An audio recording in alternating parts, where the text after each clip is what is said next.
সময়টা ছিল 2015 সাল। সবেমাত্র অনার্স প্রথম বর্ষে আমি নিজের হাত খরচ চালানোর জন্য একটা টিউশনি করতাম। ছাত্রের বাবা ছিল পুলিশ কর্মকর্তা। হঠাৎই তার ট্রান্সফার হয়ে যায় অন্য কোথাও, তাই তারা চলে যায় আর আমার হাত খরচের একমাত্র মাধ্যমটাও হারিয়ে যায়। তখন আমি অনেক খুঁজেও একটা টিউশনি জোগাড় করতে পারলাম না। তারপর একদিন রাতে আমার বন্ধু আবির কল করে বলল একটা টিউশনি আছে, ক্লাস 9-এর একটা মেয়েকে পড়াতে হবে। মেয়ের বাবা ইতালি থাকে, তাই বেতন নিয়ে কোনো চিন্তা নেই, বাড়িয়েই দিবে। কিন্তু শর্ত হলো সপ্তাহে 2 দিন পড়াতে যেতে হবে, ঠিক রাত 11টা থেকে 2টা পর্যন্ত। এমন শর্ত শুনে আমি সাথে সাথেই না বলে দেই, কারণ রাত 11টা থেকে পড়াতে যাওয়া আমার পক্ষে সম্ভব না।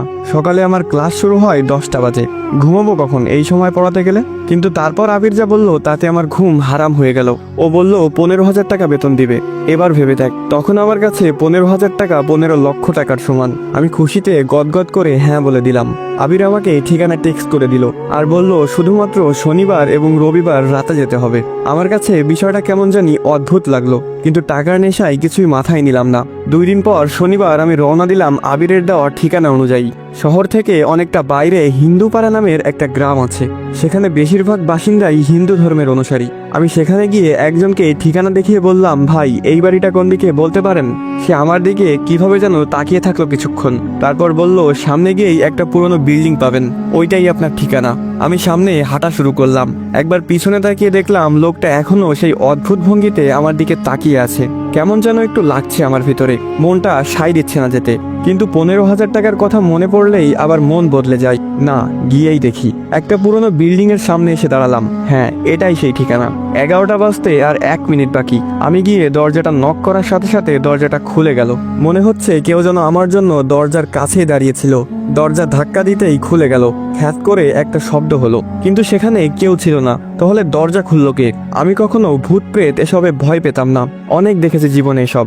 একটা কথা বুঝে গিয়েছিলাম, সেটা হলো তাদেরকে ভয় পেলেই তারা মাথায় চড়ে বসে। তাই নিজেকে খুব শান্ত করে বাসায় প্রবেশ করলাম।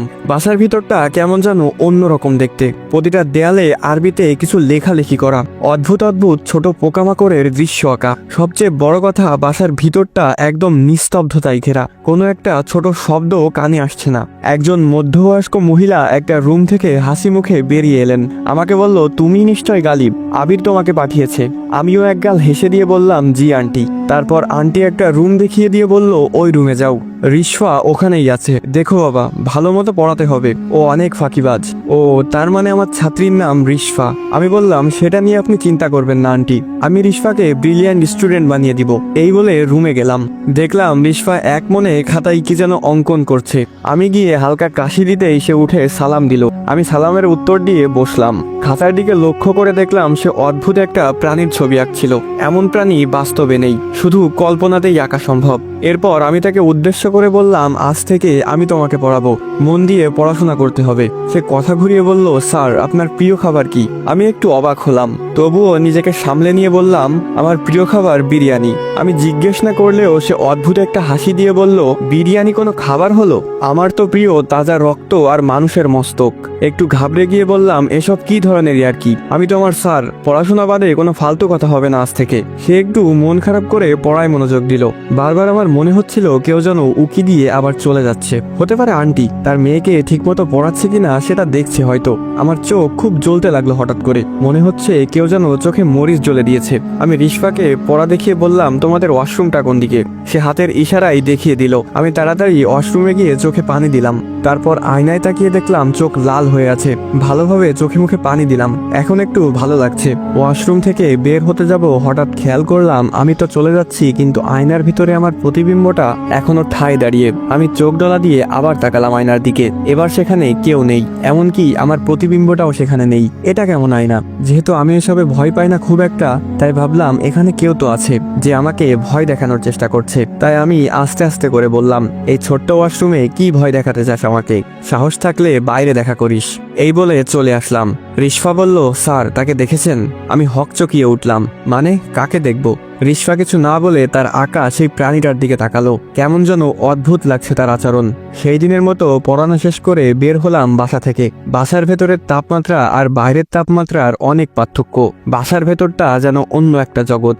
রাত তখন 2টা। আমি হিন্দু পাড়ার চিকন গলি দিয়ে হাঁটছি। তখন কোনো গাড়ি পাবো না জানি, তাই হেঁটেই যেতে হবে। হঠাৎ দেখলাম একটা গাছের নিচে কেউ একজন দাঁড়িয়ে আছে। তার মুখটা তো বোঝা যাচ্ছে না, কিন্তু দেহটা বিশাল আকৃতির, যেমনটা রেসলারদের হয়। আমি বুঝে গেলাম এটা অন্য কিছু, তাই তাকে পাশ কাটিয়ে যাওয়ার সময় বললাম, আর মানুষ পাইলি না ভয় দেখানোর জন্য?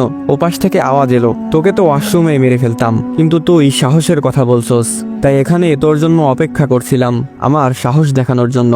আমি একটু হেসে বললাম, ভুল জায়গায় সাহস দেখাতে গিয়ে বিপদে পড়িস না ভাই, তোর মতো অনেক শয়তানকে সাইজ করেছি, এখন বিরক্ত না করে আমাকে আমার মতো যেতে দে। এবার সে গাছের নিচ থেকে ধীরে ধীরে বেরিয়ে এলো। তার মুখটা আমার কাছে উন্মুক্ত হলো। কোথায় যেন দেখেছি তাকে, হ্যাঁ মনে পড়েছে, রিশফার আঁকা সেই অদ্ভুত প্রাণীটার মতো একদম।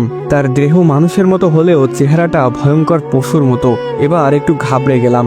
আমি কিছু বলার আগেই সে বলল, দেখ তো আমার মতো কাউকে সাইজ করেছিস কিনা এর আগে। মুখে ভয়ঙ্কর একটা হাসি। আমি বললাম, আমাকে মারতে চাইলে এখনই মেরে ফেল, পরে আর এমন সুযোগ নাও পেতে পারিস।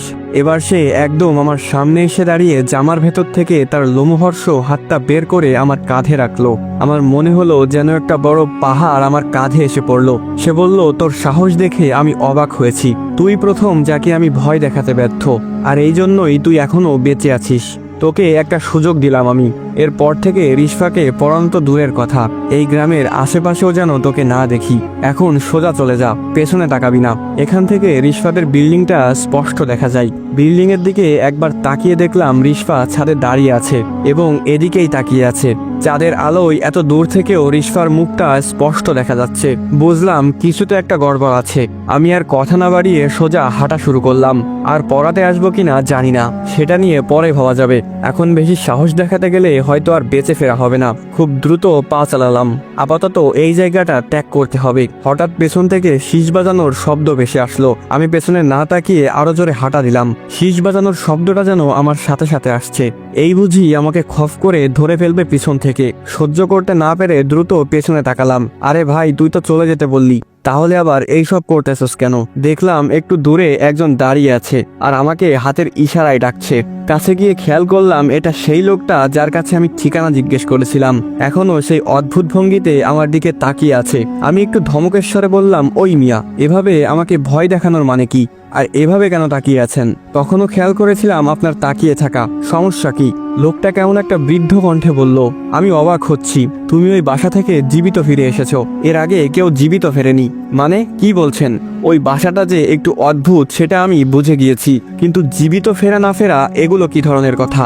লোকটা উল্টো ঘুরে যেতে লাগলো। যেতে যেতে বলল, রিশফা কোনো সাধারণ মেয়ে না, আজকে বেঁচে গেছো, পরের বার বাঁচতে নাও পারো, আর কখনো এদিকে আসবে না। আমি তার চলে যাওয়ার দিকে তাকিয়ে ভাবতে লাগলাম, কে এই রিশফা? কি হচ্ছে এখানে? আবির এই ঠিকানা পেল কোথায়? সব জানতে হবে আমাকে। সেই দিনের মতো বাসায় চলে আসলাম। সকাল 10টার দিকে ঘুম থেকে উঠে ফ্রেশ হয়ে আবিরকে কল দিলাম, কিন্তু বারবার ওর ফোন সুইচ অফ বলছে। তাই চিন্তা করলাম আজকে কলেজে যাব না, আবিরের বাসায় চলে গেলাম সোজা। গিয়ে জানতে পারলাম আবির নাকি আজ 3 দিন হলো বাসায় ফেরেনি, ফোনেও পাওয়া যাচ্ছে না ওকে। আবিরের পরিবারটা একটু এলোমেলো, ওর মা বাবার মাঝে সম্পর্ক ভালো না, সবসময় ঝগড়া লেগেই থাকে। তাই আবির যে 2 দিন ধরে ঘরে ফেরেনি সেটা নিয়ে তাদের তেমন মাথা ব্যথা নেই, কিন্তু আমার যে আবিরকে লাগবেই।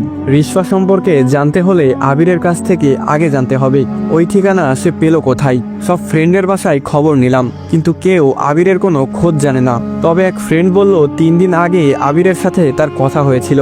কথায় কথায় আবির জানায় অনেক বড় লোকের একটা মেয়ের টিউশন পেয়েছে সে, মাসে 15,000 টাকা বেতন, তাই বাবার কাছ থেকে ভিক্ষা চাওয়া লাগবে না তার হাত খরচের জন্য।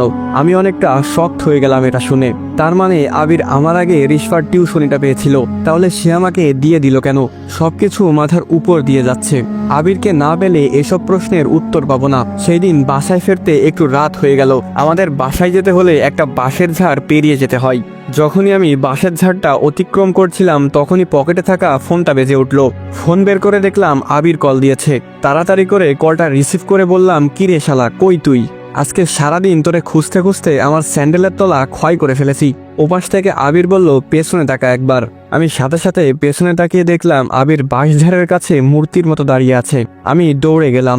আবির হাতের ইশারায় আমাকে ওর সামনে যেতে বাধা দিল। আমি থেমে গিয়ে খেয়াল করলাম ওর মাথাটা দেখা যাচ্ছে না, ঠিক যেমন গতকাল রাতে ওই প্রাণীটার মাথা দেখা যাচ্ছিল না। আমি বললাম, আবির তুই ঠিক আছোস? কই ছিলি এই 3 দিন? আবির বলল, তুই আমাকে দেখোস নাই গতকাল? আমি তো তোকে আয়না থেকে দেখলাম। আমি এখন থেকে ওই আয়নার ভিতরেই থাকবো রে, বাইরের দুনিয়া আমার কাছে ভালো লাগে না। আমি বললাম, এইসব কি বলতেছস তুই? পাগল হয়ে গেলি নাকি? আর তোর মুখ দেখাচ্ছিস না কেন?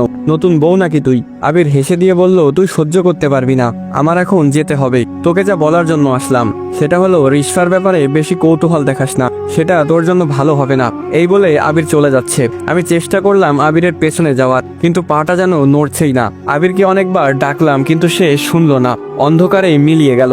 এবার আমার পা স্বাভাবিক হলো। আমি তাড়াতাড়ি করে ঘরে চলে আসলাম। ভাবতে লাগলাম, এটা কি সত্যিই আবির ছিল নাকি আবিরের রূপে অন্য কেউ ছিল? কিছুই মাথায় ঢুকছে না। এভাবে চিন্তায় চিন্তায় কেটে গেল আরো 3 দিন। বুধবার চলে আসলো। আজকে রিশফাকে পড়াতে যাওয়ার ডেট। আমি কি করব সেটাই ভাবছি, যাব নাকি যাব না। আমি মন স্থির করতে পারছি না। অবশেষে ঠিক করলাম আমি যাব, আজ যা হওয়ার হবে। আমিও দেখে নিব কি হয়। মনে সাহস সঞ্চয় করে চলে গেলাম। তখন রাত 10:55। রিশফাদের বিল্ডিং এর সামনে গিয়ে দাঁড়াতেই বড় একটা ফুলের টব ঠিক আমার সামনে এসে ধপাস করে পড়লো। আমি পিছিয়ে গেলাম একটু। অল্পের জন্য আমার মাথায় পড়েনি। ওপরে তাকিয়ে দেখি রিশফা একটা কালো রাগান্বিত দৃষ্টিতে আমার দিকে তাকিয়ে আছে। তার খোলা চুলগুলো বাতাসে উড়ছে।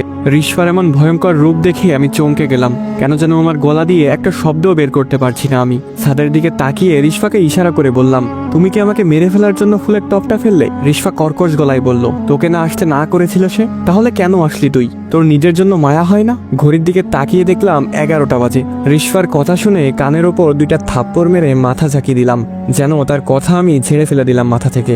এবার তার রিয়াক্ট দেখার জন্য উপরে তাকালাম, কিন্তু তখন সেখানে রিশফা ছিল না। আমি আর দেরি না করে সোজা কলিং বেল দিলাম বাসায়। সেই দিনের মতো আজকেও দরজা খুলে গেল। আমি ধীরে ধীরে প্রবেশ করলাম। কারো কোনো সারা শব্দ নেই। আমি ডাকলাম, আন্টি, আন্টি বাসায় আছেন? কোনো উত্তর নেই। সত্যি বলতে এই রহস্য জানার কৌতূহল আমাকে ভয় পেতে দিচ্ছে না। আমি দেখতে চাই এখানে কি হচ্ছে। তার জন্য যদি মরতে হয় তাও আমি মেনে নিব। তারপর আস্তে আস্তে রিশফার পড়ার ঘরে প্রবেশ করলাম। দেখলাম ওই দিনের মতোই রিশফা মনোযোগ দিয়ে খাতায় কি যেন আঁকছে। আমি ডাক দিলাম, রিশফা। রিশফা চমকে উঠে সালাম দিয়ে বলল, স্যার আজকে আপনি পুরো 3 মিনিট দেরি করে এসেছেন। যারা সময়ের মূল্য দেয় না তাদেরকে আমি পছন্দ করি না। নিজের ছাত্রীর মুখে এমন কথা শুনে হতভম্ব হয়ে ঘড়ির দিকে তাকিয়ে দেখি 11:03 বাজে। আমি বললাম, তোমার জন্যই তো দেরি হলো। আমার মাথায় ফুলের টপ ফেলে আমাকে মারতে চেয়েছিলে কেন? রিশফা খুব সাবলীলভাবেই জবাব দিল, আমি আপনাকে মারতে কেন চাইবো? আমার তো জীবিত মানুষ পছন্দ। এটা শুনে আমি হেসে উড়িয়ে দেওয়ার ভান করলাম, যেন এটা আমি ইয়ার্কি হিসেবে নিয়েছি। কিন্তু আমার মনে অন্য কিছু চলছে। আমি জানি রিশফা মজা করছে না, কিন্তু আমাকে শান্ত থাকতে হবে। আমার ভয়টা প্রকাশ পেয়ে গেলে এখান থেকে আর ফিরে যাওয়া হবে না আমার। তাহলে রিশফা কি মানুষ না? দেখতে তো একদম মানুষের মতোই স্বাভাবিক, শুধু ওর চোখগুলো একটু অদ্ভুত, নীল রঙের চোখ। আগে কখনো দেখিনি। কেমন একটা মায়া কাজ করে ওর চোখে। রিশফা বলল, স্যার আপনি একটা সাইকো। আমি তো ভেবেছিলাম আপনি আর আসবেন না। মানুষ হিসেবে যতটুকু সাহস থাকা দরকার ততটুকু সাহস থাকাই ভালো। লিমিটের বাইরে সাহস দেখাতে গিয়ে অনেক মানুষই তার প্রাণ হারিয়েছে। রিশফার এমন রহস্যময় কথা শুনে ভিতরটা নাড়াচাড়া দিয়ে উঠলেও ওকে বুঝতে না দিয়ে বললাম, তোমার এসব আত্মাধিক কথাবার্তা বাদ দিয়ে পড়াশোনায় মনোযোগ দাও। পরীক্ষায় যদি ফেল করো তাহলে তোমার মা আমার বেতন মেরে দিবে। আচ্ছা, তোমার মাকে দেখলাম না বাসায়। আন্টি কি আজকে বাসায় নেই? রিশফা বইয়ের দিকে তাকিয়েই বলল, মা তো ছাদে গিয়েছে চাঁদ দেখার জন্য। আজকে চাঁদটা পরিপূর্ণ রূপ নিয়েছে। কি অদ্ভুত কথা বলে এই মেয়েটা। আমি বললাম, রিশফা আমার অনেক তৃষ্ণা পেয়েছে, 1 গ্লাস পানি এনে দিবে? সাথে সাথে রিশফা চেয়ার থেকে নেমে পানি আনতে চলে গেল।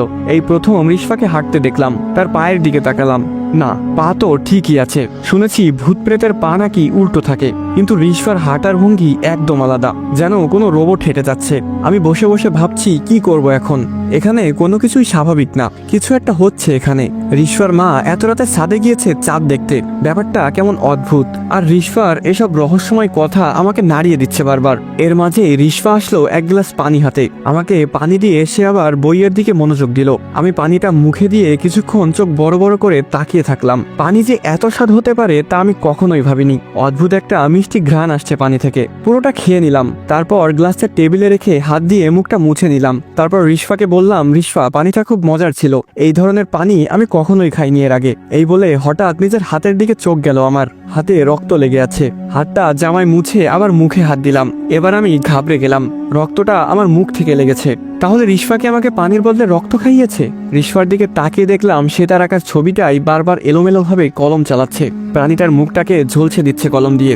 মুখের ভিতর কেমন যেন লাগছে, এখন রক্ত খেয়েছি ভাবতেই ভিতরে সবকিছু উল্টে বেরিয়ে আসছে। এবার আর সাহস দেখানোর সাহস করলাম না, উঠে দৌড় দিলাম দরজার দিকে, কিন্তু দরজাটা বাইরে থেকে বন্ধ। অনেক টানাটানি করলাম, পিছনে তাকিয়ে দেখলাম পড়ার রুমের দরজায় রিশফা দাঁড়িয়ে আছে, একটুও নড়াচড়া করছে না। অবশেষে দরজা খুলে গেল। আমি বের হয়ে শরীরের সব শক্তি দিয়ে দৌড়ে সিঁড়ি দিয়ে নিচে নেমে গেলাম। কিন্তু এ কি, আমি আবার সে রিশফাদের দরজার সামনে। রিশফা এখনো সেখানে ঠাই দাঁড়িয়ে আছে। আমি আবার দৌড়ে নামলাম সিঁড়ি বেয়ে, কিন্তু আবারও ঘুরে ফিরে সেই দরজার সামনেই চলে আসলাম। আমি বুঝে গেলাম এখান থেকে বের হতে দিবে না আজ আমাকে। তাই আমি এবার দৌড় দিলাম ছাদের দিকে। মানুষ যতই সাহসী হোক, চোখের সামনে মৃত্যু দেখলে ভয় তাকে পেতেই হবে। ছাদে গিয়ে এদিক ওদিক তাকাতে লাগলাম, নিজের নামার মতো কোনো কিছু আছে কিনা। হঠাৎ আমার চোখ পড়লো কালো জুব্বা পরা কেউ একজন দাঁড়িয়ে আছে, যেখানে রিশফাকে দাঁড়িয়ে থাকতে দেখেছিলাম। কালো জুব্বা বলতে যারা জাদুবিদ্যা চর্চা করে তাদের এক ধরনের কালো পোশাক থাকে। তখনই আমার মনে পড়লো রিশফা বলেছিল তার মা ছাদের চাঁদ দেখার জন্য এসেছে। তাহলে এটাই কি রিশফার মা? আমি কাঁপা কাঁপা গলায় ডাক দিলাম, আন্টি।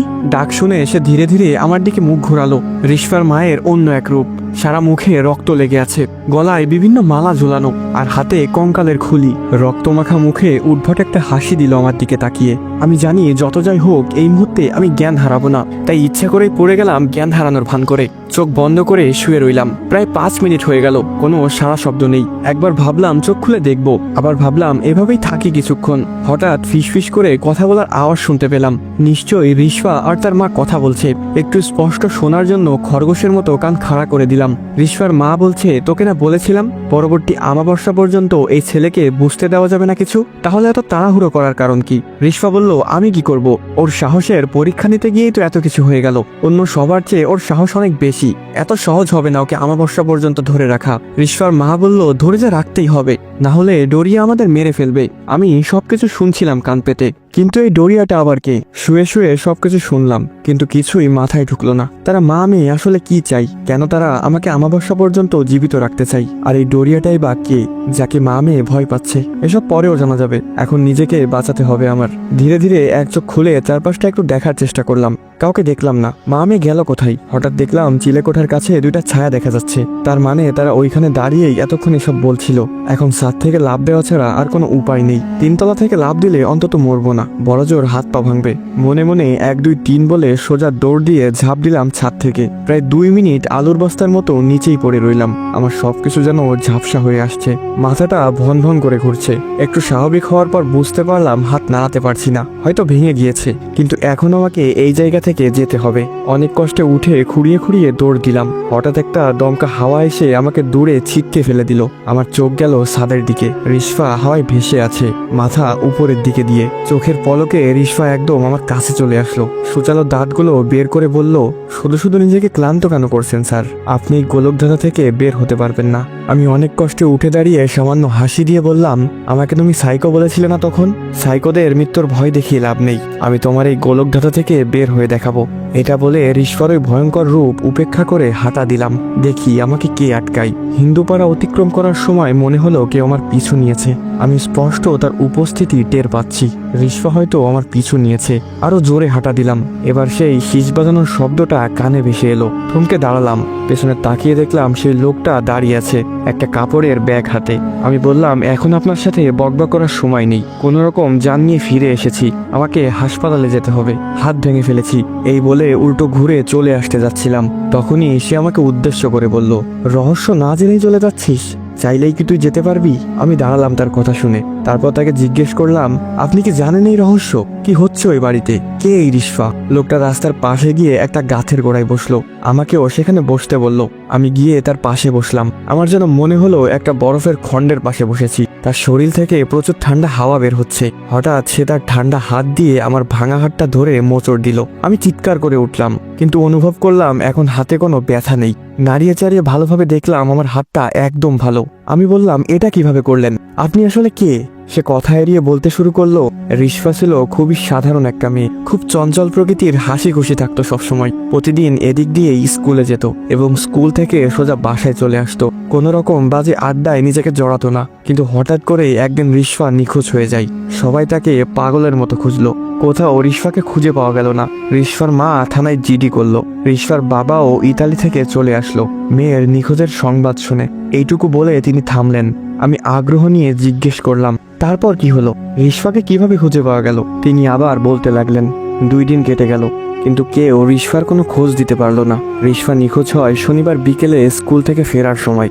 অবশেষে বুধবার রাত 11টা বাজে রিশফাকে খুঁজে পাওয়া গেল তাদের বিল্ডিংয়েরই পেছনে। আমি বললাম, কোথায় ছিল রিশফা কয়েকদিন? তারপর কি তাকে জিজ্ঞেস করা হয়নি? লোকটা একটা অদ্ভুত হাসি দিয়ে বলল, মৃত মানুষকে জিজ্ঞেস করে কি উত্তর পাওয়া যাবে? আমি অনেকটা অবাক হয়ে জিজ্ঞেস করলাম, মৃত মানুষ মানে? সেদিন কি রিশফা লাশ পাওয়া গেছিল? হ্যাঁ, হাত পা মুখ বাঁধা অবস্থায় বিল্ডিংয়ের পেছনের নালার মাঝে রিশফার লাশ ভেসে উঠেছিল। পুলিশ এসে লাশ নিয়ে গেল পোস্টম্যাডামের জন্য। রিশফার বাবা আদরের মেয়েকে হারিয়ে হাও মাও করে কেঁদেছিল। রিশফার বাবার কান্না দেখে সেদিন কেউ তার চোখের পানি আটকে রাখতে পারেনি। এত সুন্দর একটা ফুটফুটে মেয়ের এমন রহস্যময় মৃত্যু কেউ মেনে নিতে পারছিল না। কিন্তু রিশফার মা একটুও কাঁদেনি সেদিন। সবাই ভেবেছিল মেয়ের শোকে পাথর হয়ে গিয়েছে। রিশফাকে এনে দাফন কাফন করানো হলো। প্রায় কয়েকদিন তদন্ত চলল, কিন্তু পুলিশ রিশফার মারা যাওয়ার কোনো ক্লু খুঁজে পেল না।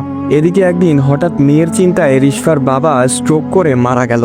রিশফাদের পরিবারটা একদম এলোমেলো হয়ে গেল। স্বামী ও মেয়ে হারানোই রিশফার মা দিন দিন কেমন যেন হয়ে গেল। হঠাৎ রিশফার মাও একদিন উধাও হয়ে গেল গ্রাম থেকে। প্রতিবেশীরা অনেক খুঁজেও তাকে পায়নি। তারপর কেটে গেল 4 মাস। হঠাৎ একদিন রিশফার মা গ্রামে ফিরে এলো। সবাই তাকে দেখে অনেক খুশি হলো। জিজ্ঞেস করলো, এতদিন কোথায় ছিল, কি করছিল? রিশফার মা কারো কথায় কোনো জবাব দিল না। সেই যে এসে বাসায় প্রবেশ করেছে, সেই দিন থেকে আর কোনোদিন সে বাসা থেকে বের হয়নি। প্রতিবেশীরা মাঝে মাঝে তাকে শুধু রাতের বেলায় ছাদে দেখতে পেত। আমি বললাম, রিশফা যদি মারা গিয়ে থাকে তাহলে সে কে, যে এখন রিশফার মায়ের সাথে আছে? আর রিশফার মা এতদিন কোথায় হারিয়ে গিয়েছিল? এবার সে আমার কানের কাছে এসে ফিসফিস করে বলল, ব্ল্যাক ম্যাজিক। আমি বললাম, মানে? রিশফার মা রিশফাকে ফিরিয়ে আনতে এতদিন নিখোঁজ ছিল? সে আবার বলল, সে এমন কারো কাছে গিয়েছিল যে তার মেয়েকে ফিরিয়ে দিতে পারবে। এর বিনিময়ে অবশ্য তাকে একটা ভয়ঙ্কর শর্ত দেওয়া হয়েছিল। রিশফার মা তার মেয়েকে ফিরিয়ে আনতে সবকিছু করার জন্য প্রস্তুত ছিল। শর্তটা ছিল, প্রতি আমাবস্যায় একজন যুবক বলি দিতে হবে তাকে উদ্দেশ্য করে। আমি বললাম, কাকে উদ্দেশ্য করে? রিশফার মা কার কাছে গিয়েছিল? লোকটা ভয়ঙ্কর একটা হাসি দিয়ে বলল, ডোরিয়া নামের এক ভয়ঙ্কর সত্তার কাছে গিয়েছিল সে। ডোরিয়া সাধারণ কেউ নয়, রক্তচোষা পিশাচদের সর্দার সে। এবং রিশফার মা তার শর্তে রাজি হয়েছিল। ডোরিয়া রিশফাকে ফিরিয়ে এনেছে। সেই থেকে প্রতি আমাবস্যাতে একজন করে যুবক ডোরিয়াকে উৎসর্গ করতে হয়। এই আমাবস্যায় তুই উৎসর্গ হইবি, আর এজন্যই এত আয়োজন। তুই যত চেষ্টাই করিস না কেন, মরতে তোকে হবেই। আমি হতাশাগ্রস্ত চেহারায় জিজ্ঞেস করলাম, রিশফা কিভাবে মারা গিয়েছিল সেদিন? আর আমার কি কোনো পথ নেই এ থেকে বাঁচার? লোকটা আমার হাঁটুতে ভর দিয়ে উঠে দাঁড়িয়ে বলল, আজকে অনেক জেনে ফেলেছিস, বাকিটা না হয় মরার আগেই জানবি। আপনি এত কিছু কিভাবে জানেন? আপনি কে? লোকটা আমার মুখের সামনে এসে ঠান্ডা নিঃশ্বাস ছাড়তে ছাড়তে বলল, আমি ডোরিয়া। আমি যেন হতভম্ব হয়ে গেলাম। চোখ বড় বড় করে শুধু তার মুখের দিকে তাকিয়ে আছি। তারপর অদ্ভুত একটা হাসি দিয়ে আমার চোখের সামনে সে কালো ধোঁয়ার মতো বাতাসে মিশে গেল। এখানে সবকিছুই যেন আমার বিরুদ্ধে চলছে। আমি মনে মনে ঠিক করে নিলাম, এ থেকে বাঁচার কোনো রাস্তা নেই। কিন্তু এত সহজে হার মানবো না আমি, সবাইকে দেখে নিব। হাতে ভর দিয়ে উঠতে যাব, এমন সময় হাতটা কাটার মতো কিছুতে ডেবে গেল। হাত বের করে আনলাম। এগুলো কি লেগে আছে হাতে?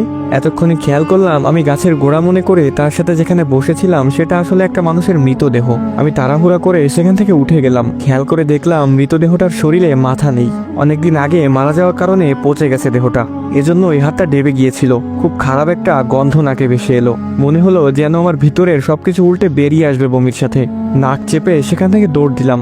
যেভাবে হোক আমাকে পালাতে হবে। হঠাৎ পেছন থেকে কেউ আমার জামাটা টেনে ধরে আবার সে পচা লাশের কাছে নিয়ে ফেললো। কোকড়াতে কোকড়াতে আবার উঠে দাঁড়িয়ে বললাম, আমাকে কি এখানেই মেরে ফেলবি নাকি? আমাবস্যা পর্যন্ত অপেক্ষা কর। হঠাৎ আমার নাম ধরে কেউ ডাক দিল, গালিব, তুই চাইলেই বাঁচতে পারবি। আমি তোকে ওদের হাত থেকে বাঁচার উপায় বলে দিব। এটা তো আবিরের কণ্ঠ।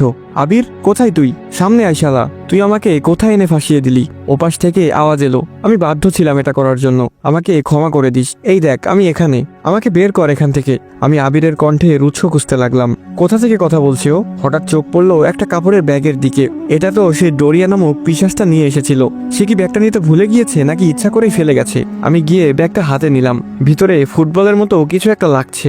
ব্যাগটা উল্টো করে ঝাঁকি দিতেই একটা মানুষের কাটা মাথা ধপাস করে গড়িয়ে একটু সামনে গিয়ে পড়লো। আমি চমকে উঠলাম, এটা কার মাথা হতে পারে? ধীরে ধীরে এগিয়ে গেলাম। হঠাৎ আবিরের কণ্ঠ, গালিব, এটা আমার কাটা মাথা, আর ওখানে যে পচা লাশটা পড়ে আছে ওটা আমার মৃতদেহ। মানে কি বলছিস তুই? তোকে কি তারা মেরে ফেলেছে? এবার আবির আমার সামনে দৃশ্যমান হলো, একটা সাদা আলোর মতো। আবির বলল, গত অমাবস্যায় আমি ছিলাম রিশফার শিকার। তোর মতো সাহসী ছিলাম না আমি, তাই আমি এখান থেকে বেঁচে ফিরতে পারিনি। কিন্তু তুই বাঁচতে পারবি চেষ্টা করলে, কারণ তুই একমাত্র যে ওই বিল্ডিং থেকে বের হতে সফল হয়েছিলি। আবিরের মৃত্যুর কথা শুনে কষ্ট লাগলেও খুব রাগ উঠলো। তুই আমাকে কেন এর ভিতর টেনে আনলি? আমি ছাড়া অন্য কাউকে পেলি না? আবির বলল, আমি তোকে টেনে আনিনি। রিশফা যাকে ডোরিয়ার উদ্দেশ্যে বলি দেয়, তার পরের বলির জন্য ওই মানুষটার সবচেয়ে কাছের বন্ধুকে টার্গেট করে। আমাকে বলি দেওয়ার পর তুই রিশফার টার্গেটে চলে আসলি, কারণ আমার সবচেয়ে কাছের বন্ধু তুই। তোর মতো কাছের বন্ধুর কপালে ঠাডা পড়ুক। তুই যদি এখন অল্প একটু বেঁচে থাকতি, আমি তোকে পুরো মেরে ফেলতাম। যাই হোক, এখন আমাকে বল, রিশফার কাছ থেকে আমি কিভাবে বাঁচতে পারি? শুধু আমি না, আমি চাই এই রিশফার চ্যাপ্টার এখানেই ক্লোজ করতে, আর কাউকে যেন সে তার শিকার বানতে না পারে। এর জন্য যা দরকার হয় আমি তাই করব। আবির বলল, রিশফাকে হারাতে হলে তোর একটা কাজ করতে হবে, কিন্তু এই কাজটা সেই দিনই করতে হবে যেদিন রিশফা তোকে বলি দেওয়ার জন্য ডোরিয়ার সামনে হাজির করবে, মানে সে অমাবস্যার রাতে। আমি প্রশ্নসূচক দৃষ্টিতে তাকালাম আবিরের দিকে। আবির বলল, কাজটা হলো সে ওয়াশরুমের আয়না। ওই আয়নার মাঝে রিশফার আত্মা বন্দী হয়ে আছে। তুই যদি ওই আয়নাটা ভেঙে ফেলতে পারিস এবং ভাঙা যে কোনো একটা টুকরো দিয়ে যদি রিশফার শরীরে আঘাত করতে পারিস, তাহলে রিশফার আত্মা মুক্ত হয়ে যাবে এবং মানুষ মরার পর যেখানে যায় সেখানে চলে যাবে এই পৃথিবী ছেড়ে। সাথে এই পর্যন্ত যাদেরকে মেরেছে তাদের আত্মাও মুক্তি পাবে, আমি সহ। এটা কিভাবে সম্ভব? আয়না ভেঙে রিশফার শরীরে আঘাত করতে হবে? এটা কি করে হবে? আমি তো এখনো বেঁচে আছি, তুই তো মরে ভূত হয়ে গেছিস। তুই এটা করে রিশফাকে মুক্ত করিস না কেন? আবির বলল, আমি পারবো না এটা করতে, এটা শুধু জীবিত মানুষই করতে পারবে। আর মৃত্যুর পর অনেক কাজ চাইলেও করা যায় না। আর আমার বিশ্বাস তুই এটা করতে পারবি, কারণ তোকে এখনো তারা ভয় দেখাতে পারেনি। আর হ্যাঁ, আমি বললাম হ্যাঁ, না পারলে আর কি, মরে ভূত হয়ে আবার অন্য কারো মরার জন্য অপেক্ষা করব। তবে আমি তোর কাছে একটা কথা জানতে চাই, রিশফা কিভাবে মারা গিয়েছিল তুই কি জানিস? আবির বলতে শুরু করলো। প্রতিদিনের মতো সেদিনও রিশফা স্কুল থেকে ফিরছিল। হঠাৎ সে দেখতে পেল তার স্কুলে 3-4 ছেলে পুরনো মন্দিরের পিছনের দিকে যাচ্ছে। রিশফা কৌতূহলবশত চুপি চুপি তাদেরকে অনুসরণ করলো। মন্দিরের পিছনে গিয়ে ছেলেগুলো একটা নির্জন জায়গায় বসলো। তারপর একটা ব্যাগ থেকে ইনজেকশন বের করে তার ভিতরে কিছু একটা ভরে নিজেদের শরীরে পুশ করলো। এটা দেখে রিশফা বুঝতে পারলো ছেলেগুলো ড্রাগ নিচ্ছে। রিশফা সাহস করে তাদের সামনে গেল। রিশফাকে দেখে সবাই চমকে গিয়ে তাড়াতাড়ি সব লুকিয়ে ফেলার চেষ্টা করলো। রিশফা বলল, লুকিয়ে লাভ নেই, আমি যা দেখার দেখে ফেলেছি। তোদের লজ্জা করে না এই বয়সে এসব করছিস? আমি কালকে এই স্কুলে গিয়ে স্যারের কাছে বিচার দিব তোদের নামে। ছেলেগুলো কয়েকবার অনুরোধ করলো রিশফাকে যেন স্যারকে না বলে, কিন্তু রিশফা বলল, আমি বলবোই। এই বলে চলে আসছিল। এমন সময় তারা রিশফাকে মুখ চেপে হাত পা বেঁধে ফেলে। রিশফা চিৎকার করতে পারছিল না, কারণ একজন তার মুখটাকে শক্ত করে চেপে ধরে রেখেছিল। তারপর রিশফার মুখ এবং হাত পা বেঁধে ফেললো তারা। মুখের ভেতর লতাপাতা ঢুকিয়ে রিশফার স্কার্ফ দিয়ে মুখটাও বেঁধে ফেললো। এবার রিশফার দম বন্ধ হয়ে আসতে লাগলো ধীরে ধীরে। তারা রিশফাকে তুলে জঙ্গলের ভিতর দিয়ে রিশফাদের বাড়ির পেছনে এসে নালার ভিতরে ফেলে দিল। রিশফা হাজার চেষ্টা করেও সেদিন বাঁচতে পারেনি। তাহলে এই ছিল রিশফার মৃত্যুর রহস্য। যারা ওকে মেরে ফেলেছে তাদেরকে না মেরে আমাদের মতো সরল সোজা মানুষকে কেন মারছে সে? আবির বলল, তোর কি মনে হয় তারা এখনো বেঁচে আছে? তাদের শরীর টুকরো টুকরো করে রিশফা খেয়ে নিয়েছে।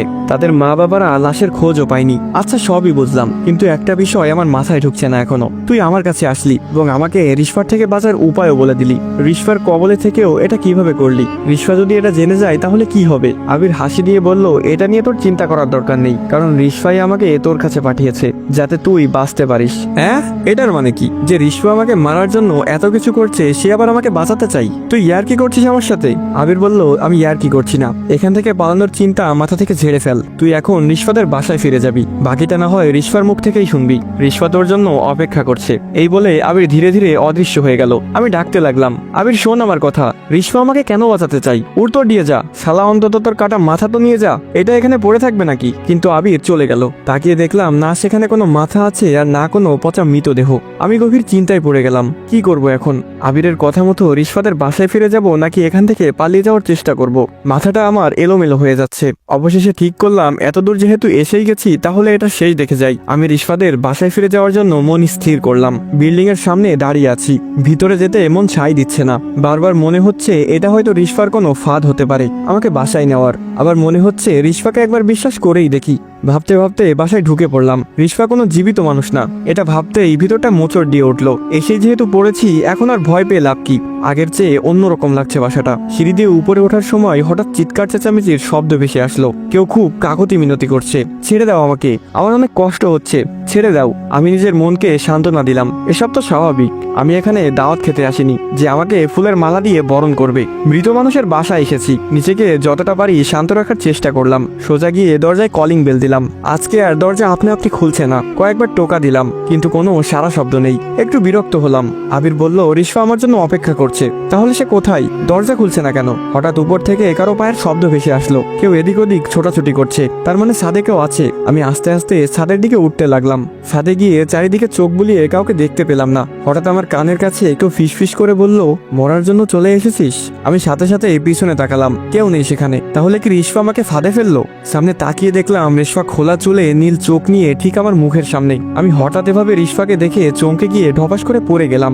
রিশফা তার সুজলো দাঁত বের করে ভয়ঙ্কর একটা হাসি দিল। আমি নিজেকে সামলে উঠে শরীরের ময়লা ঝাড়তে ঝাড়তে বললাম বাঁচার জন্য আসতে বলছো নাকি মরার জন্য?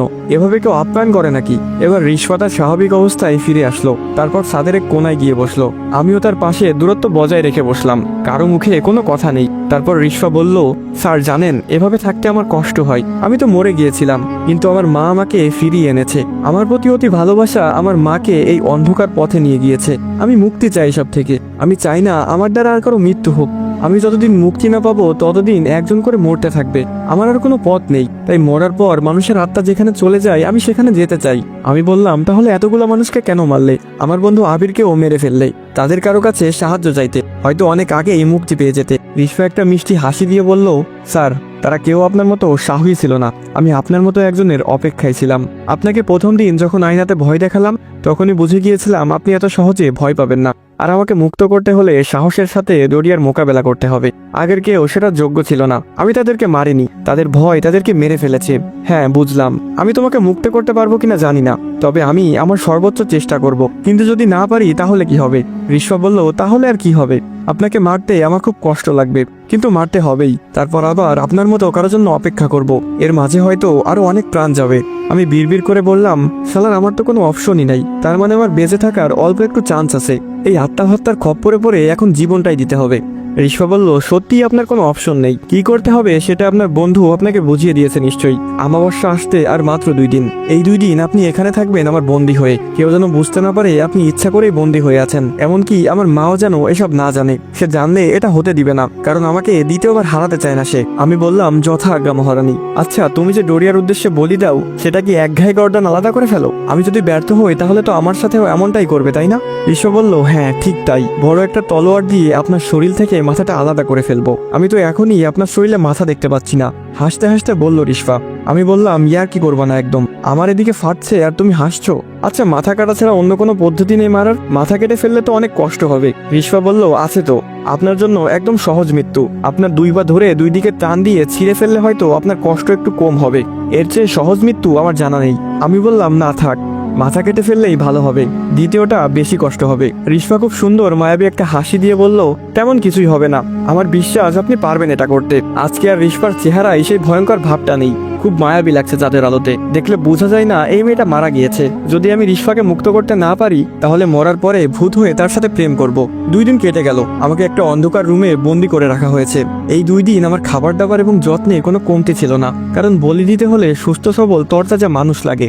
আমাকে সেভাবেই তৈরি করা হলো। এই 2 দিন রিশফা একবারও আসেনি এখানে। রিশফা কোথায় গেল কে জানে। হঠাৎ রুমের দরজাটা খুলে গেল। রিশফার মা সেই কালো জাদুবিদ্যার পোশাক পরে রুমে প্রবেশ করলো। আমাকে বলল চলো তোমার জন্য একটা সারপ্রাইজ আছে। আমি মনে মনে বললাম আপনি যে কি সারপ্রাইজের জন্য আমাকে নিয়ে যাচ্ছেন সেটা আমি ভালো করেই জানি, কিন্তু সারপ্রাইজ পাওয়ার আগে আমাকে বাথরুমে গিয়ে আয়নাটা ভেঙে তার টুকরো সাথে নিতে হবে। রিশফা হয়তো সেখানে অপেক্ষা করছে। আমি পেটে হাত দিয়ে কুজু হয়ে বললাম আন্টি আমার একটু যেতে হবে, খুব চাপ দিয়েছে। এই অবস্থায় সারপ্রাইজ খুব একটা ভালো হবে না। আন্টি হাসি দিয়ে বলল যাও যাও, তাড়াতাড়ি পেট পরিষ্কার করে আসো, আমি কিছুক্ষণ পর আসছি। আমি পেটে চাপ দিয়ে দৌড় দিলাম ওয়াশরুমের দিকে। এমন অভিনয় করলাম যেন আর একটু হলে আমার কাপড় খারাপ হয়ে যেত। নিজেকে নিয়ে খুব গর্ব করতে ইচ্ছা করছে, অভিনয়টা খুব ভালোই পারি। ওয়াশরুমে ঢুকে দরজা বন্ধ করে আয়নার দিকে তাকাতেই বড় রকমের ধাক্কা খেলাম। সেখানে কোনো আয়না নেই। আরে আয়না কোথায় গেল? এখন আমি কি করব? আয়না ছাড়া রিশফাকে মুক্ত করব কিভাবে? মাথা চুলকাতে চুলকাতে ভাবতে লাগলাম, তাহলে কি ডোরিয়া আমাদের প্ল্যান সম্পর্কে জেনে গিয়েছে? এই জন্যই আয়না সরিয়ে ফেলা হয়েছে। তার মানে রিশফা বিপদে আছে। এর মাঝেই দরজায় টোকা পড়লো। আমি দিশেহারা হয়ে দরজা খুলে দেখলাম আন্টি দাঁড়িয়ে আছে। আন্টি বলল, তোমার হাতে আর সময় নেই, চলো, এখন দেরি হয়ে যাচ্ছে। আমি বাধ্য ছেলের মতো আন্টিকে অনুসরণ করলাম। মনটা কেমন অস্থির অস্থির লাগছে। রিশফা এখন কোথায় আছে তাহলে? এই 2 দিন আসলো না কেন আমার সাথে দেখা করতে? এখন দিন নাকি রাত সেটা বুঝতে পারছি না। বাইরে অন্ধকার নাকি আলো সেটাও দেখতে পাচ্ছি না। আন্টিকে জিজ্ঞেস করলাম এখন কয়টা বাজে। আন্টি গম্ভীর গলায় বলল, আমাদের সবার জন্য এখন রাত 2টা, আর তোমার জন্য তোমার জীবনের 12টা বেজে গেছে এখন। আমি বুঝতে পারলাম আন্টিও জানে আমি আর রিশফা অন্য কোনো প্ল্যান করেছিলাম। আমি চুপ করে রইলাম। আন্টি আমাকে নিয়ে ছাদের সেই চিলে কোঠায় প্রবেশ করলো। অদ্ভুত একটা লাল রঙের আলোতে পুরো রুমটা সজ্জিত। ফ্লোরের মাঝ বরাবর একটা সার্কেল অঙ্কন করা। সার্কেলটা পুরো মোমবাতি দিয়ে ঘেরাও করা, আর একপাশে বড় রাজকীয় একটা চেয়ার রাখা। আমি বুঝতে পারলাম এই চেয়ারেই ডোরিয়া বসবে এবং তার সামনেই আমাকে বলি দেওয়া হবে। হঠাৎ বিকট একটা শব্দে পুরো রুমটা কেঁপে উঠল।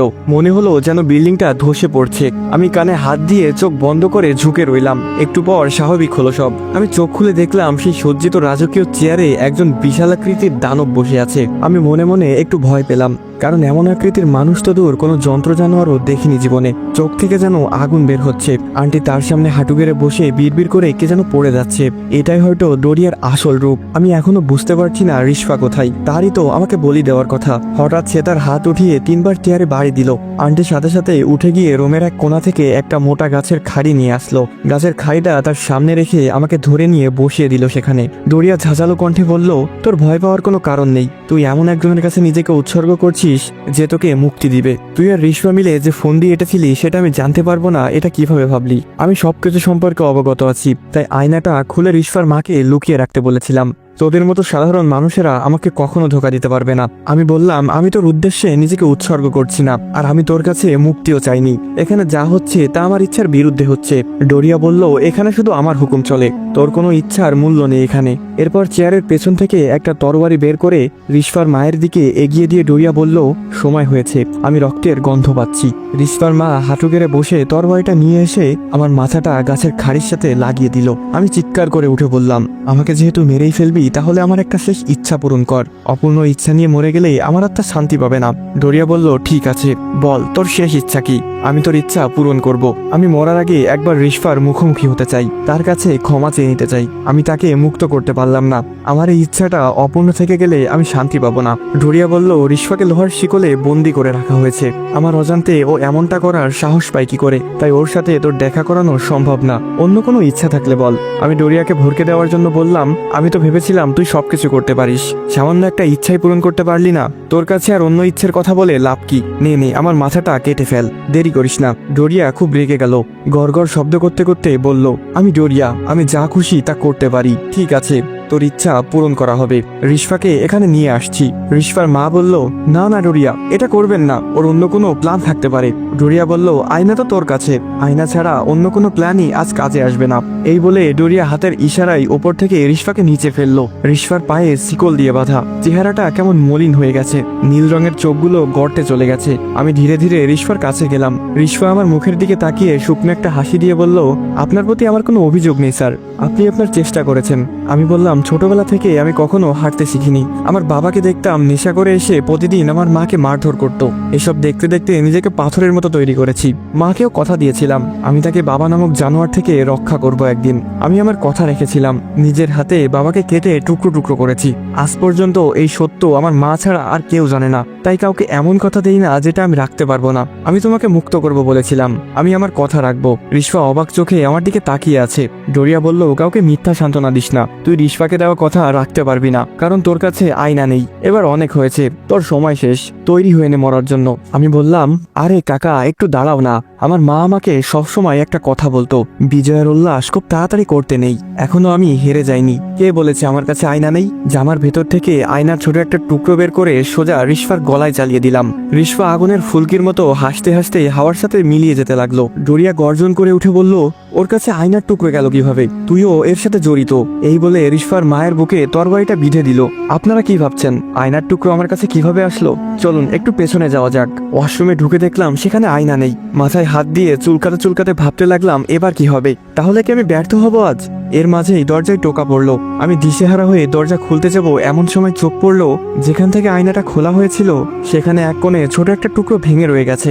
আমি যেন দেহে প্রাণ ফিরে পেলাম। শয়তানি একটা হাসি দিয়ে আয়নার টুকরোটা জামার ভিতরে ঢুকে ওয়াশরুম থেকে বের হলাম। ডোরিয়া ক্ষুধার্ত বাঘের ন্যায় গড়গড় করতে করতে বলল, তুই আজকে জিতে গেলি, কিন্তু আমি তোকে ছাড়বো না, আমি আবার ফিরে আসবো। এটা বলতে বলতে ডোরিয়া কালো একটা ধোঁয়ার মতো বাতাসে মিশে গেল।